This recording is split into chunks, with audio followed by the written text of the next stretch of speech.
ये कुछ भी करा सकते हैं, हम खुल के कह रहे हैं, ये हमारे परिवार को कुछ भी करा सकते हैं। हमारे इस गवाही पे, इस बयान पे मैं कारागार मंत्री बनूंगा। वो मेरे भाई हैं।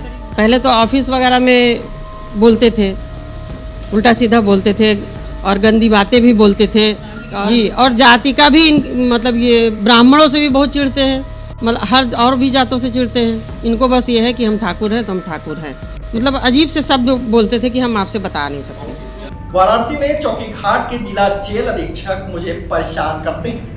कुछ दिन पहले मुझसे कहा कि मैं सुबह 11 बजे रूम पर जाऊंगा, तुम 11:15 बजे आ जाना।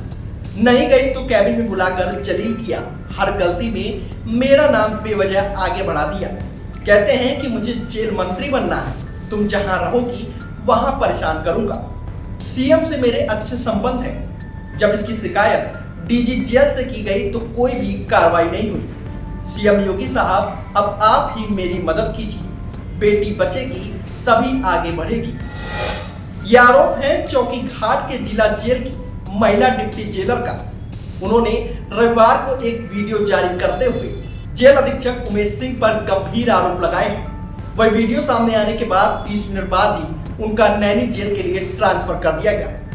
बता दें कि चौकीघाट जिला जेल में महिला डिप्टी जेलर के पद पर मीना कन्नौजिया तैनात है। वहीं पर जेल अधीक्षक उमेश सिंह भी तैनात है। डिप्टी जेलर का आरोप है कि जेलर कार्यालय में बुलाकर अभद्र व्यवहार करते हैं और यह सिलसिला 1.5 साल से चलता आ रहा है। इसके अलावा बताया कि जेल अधीक्षक ने मुझे अपने घर पर बुलाया। जब मैं घर नहीं गई तो उस दिन से प्रताड़ना और बढ़ा दी गई है। मेरा नाम मीना कन्नौजिया है। मैं उप कारापाल के पद पे कार्यरत हूँ और मैं 9 जुलाई 2022 में यहाँ पे आई थी। उस समय से बहुत अच्छा चल रहा था। उस समय सक्सेना वो थे हमारे अधीक्षक और त्रिवेदी जी हमारे जेलर थे। बहुत अच्छा चल रहा था, ऐसे लग रहा था कि वो हमारे गार्जियन हैं और वो हर बात को सुनते भी थे और ऐसे रखते थे कि जैसे हम लोग उनके बच्चे हैं, इस तरह वो रखते थे। लेकिन इनके आने के बाद वो उमेश सिंह हैं, ये अधीक्षक के पद पे हैं, जेल अधीक्षक के पद पे हैं। इनके ऊपर आरोप हमारा ये है कि इन्होंने हमको घर पे बुलाया, हमको बुलाया और एक बिमलेश हैं, उनसे मैंने ये बात भी बताई। लेकिन उन्होंने इनके पक्ष में बयान दिया, लेकिन उन्होंने इस बात को बिल्कुल नकारात्मक कर दिया। अब घर पे बुलाने का कारण यही है ना। पहले तो ऑफिस वगैरह में बोलते थे, उल्टा सीधा बोलते थे और गंदी बातें भी बोलते थे और जो है उल्टा सीधा मतलब अजीब से शब्द बोलते थे कि हम आपसे बता नहीं सकते जी। और जाति का भी मतलब ये ब्राह्मणों से भी बहुत चिढ़ते हैं, मतलब हर और भी जातों से चिढ़ते हैं। इनको बस ये है कि हम ठाकुर हैं तो हम ठाकुर हैं। मीना कन्नौजिया ने बताया कि जब पानी सिर से ऊपर चला गया तो उन्होंने DG jail PV Rama Shastri से शिकायत की, लेकिन उनकी अनुपस्थिति में केवल उनसे लेटर ले लिया गया और आज तक कोई भी कार्रवाई नहीं की गई। ऐसे में उन्होंने वीडियो जारी करते हुए सीएम योगी आदित्यनाथ से इंसाफ मांगा है। उन्होंने कहा कि बेटी पढ़ाओ बेटी बचाओ का नारा सरकार दे रही है, लेकिन बेटी बचेगी तभी आगे बढ़ेगी। ऐसे भक्षकों को हटा दीजिए वरना बेटियां खत्म हो जाएंगी। देखिए, वजह जो भी रही हो, लेकिन हमारी समझ से वजह गलत थी, इसलिए हम घर पे नहीं गए। हमने कहा सर हम घर पे नहीं जाएंगे। उसी दिन से इनका दिमाग फ्रंट हो गया और ये हर तरह की प्रताड़ना करने लगे। जैसे कि टाउंटिंग कसना, हमारे पहनने ओढ़ने को लेके कसना। जैसे कि हम ऊपर से सदरी पहन लेते हैं तो क्योंकि हमें रिहाई करनी पड़ती है तो दुपट्टा हम नहीं डालते हैं, क्योंकि रिहाई जब करते हैं तो वही बंदी रहते हैं, वो भाई भी हैं, बाप भी है, जो भी है, तो हम सदरी पहन लेते हैं तो हमारा यहाँ तक बटन बंद रहता है। तो ये इनका हमेशा ये टांटिंग था कि तुमको इलेक्शन लड़ना है, तुम भी औरों से भी कहते थे कि तुम भी सदरी सिलवा लो। देखिए ये वाली सदरी पहनने पे इनको आपत्ति है, जबकि ये कोई 500 रुपए की सदरी है, लेकिन ये पहन लेते हैं तो उनको इतनी घृणा होती है, इतना उनको कष्ट होता है कि ये सदरी को लेके हमेशा बोलते हैं।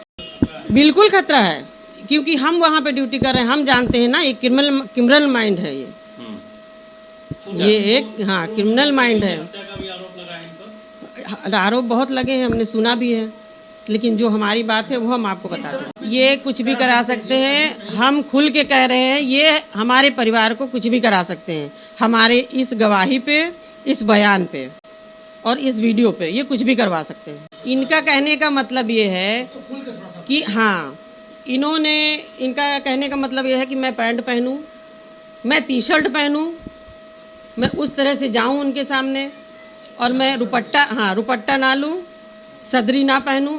सदरी के बारे में तो उन्होंने 118 बार कहा और सारे डिप्टी जेलरों के सामने कहा, लेकिन वो कोई आपसे नहीं कहेगा, क्योंकि सब नौकरी से डरते हैं, अपने परिवार को लेकर डरते हैं कि मैं नौकरी चली जाएगी। हम उनसे मिलना चाहते हैं, हम अपने दिल की बात कहना चाहते हैं, क्योंकि हमारी बात उन तक नहीं पहुंच रही है। मैंने मुख्यालय में भी कहा, मुख्यालय वाले भी अभी तक मेरी बात को वहाँ तक पहुँचाए नहीं। अगर पहुँचाए होते तो ऐसा नहीं है कि बाबा जी सुनते नहीं, वो सबकी सुनते, तो क्या मेरी नहीं सुनते? वो महिलाओं की जरूर सुनते हैं। हम मुख्यमंत्री जी से यही कहेंगे कि आपने महिलाओं को आगे बढ़ाया, आपने पढ़ने के लिए कहा कि महिलाएं पढ़ें लिखें और आगे बढ़े, नौकरी करें। तो जब महिलाएं आगे पढ़ के नौकरी करेंगी और इस तरह के अधिकारी रहेंगे जो चाहेंगे कि हमारे शरीर के साथ खेलें, तो ऐसा इससे बढ़िया है कि महिलाओं को आप नौकरी दीजिए ही मत। उन्हीं के नाम पे, उनका नाम लेकर कि हम मुख्यमंत्री की काफी का मैं उनका करीबी हूँ, मैं कारागार मंत्री बनूंगा, वो मेरे भाई हैं। योगी बाबा जी के ये बहुत कहते हैं, मैं बहुत करीबी हूँ, वो मेरे भाई हैं।